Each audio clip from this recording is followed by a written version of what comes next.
Doncs som un grup de noies que un bon dia ens vam conèixer al centre cívic de Can Felipa i vam decidir unir-nos i crear la companyia. Doncs per què? Per arribar a tots els cors, per transmetre el que sentíem, per plasmar històries que arriben doncs, des del fons dels nostres sentiments i que volem que arribin a tot arreu. Així som Res a veure. 5 dones que no tenim res a veure.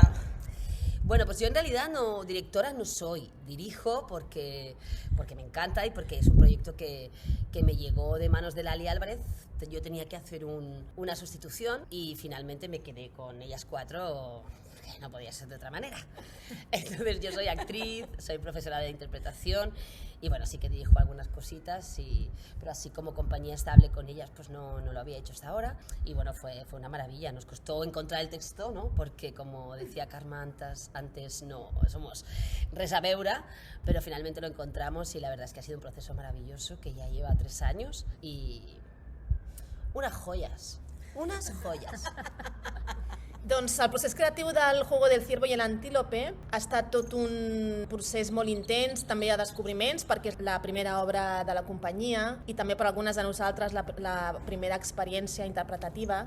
Ha estat un procés també de descobriments, primer hem treballat els personatges, de poder descobrir-los, de poder treballar-los, i a nivell personal com a actrius també ha estat molt satisfactori perquè la història és maquíssima i després també un cop l'hem representada l'opinió del públic, la reacció del públic ha estat molt positiva també i molt maca i això ens ha donat molta força y moltes ganes de continuar explicant la història.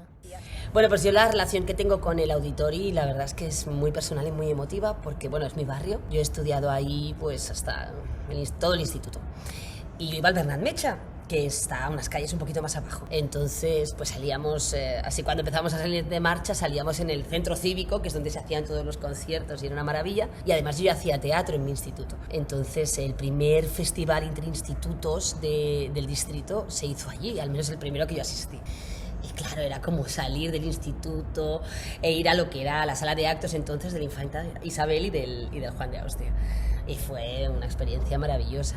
Ahora, claro, es como todo majestuoso y súper moderno, ¿no? Pero entonces era como muy precario y bueno, tenía algo como de mágico. Así que es un placer ahora volver con una obra que yo dirijo y más en mi barrio, ¿no? Para la gente de mi barrio. Jo vaig conèixer el vostre auditori gràcies a la Setmana de la Dona, on col·legis del barri, tant com el Pere IV, a Quatre Cantons, doncs col·laboraven amb vosaltres activament. I va ser un gust poder conèixer doncs, el vostre espai i pensar que en un futur podríem actuar, per què no? Y yo simplemente era vecina del barrio. Fue mi primer barrio cuando vine a vivir a Barcelona y bueno, participaba de las actividades simplemente como vecina. El teatro supone para nosotras una gran motivación, un reto, un compromiso entre nosotras también como compañía, sobre todo esas ganas increíbles de contar historias que tengan que ver con la sororidad de las mujeres, con el apoyarnos unas a otras y no desde el punto de vista del victimismo, sino al contrario, para adelante, con mucha fuerza y es lo que nos mueve realmente a trabajar en ello. Creemos que el teatro va a seguir siendo igual de importante que siempre. Desde la antigüedad se hace teatro y es necesario seguir contando historias y dar voz a las personas que viven en esas historias. Lo único es verdad que con la situación actual pues va a ser necesario tomar otras medidas de prevención, pero no vamos a dejar de actuar y la gente no va a dejar de asistir a las obras de teatro.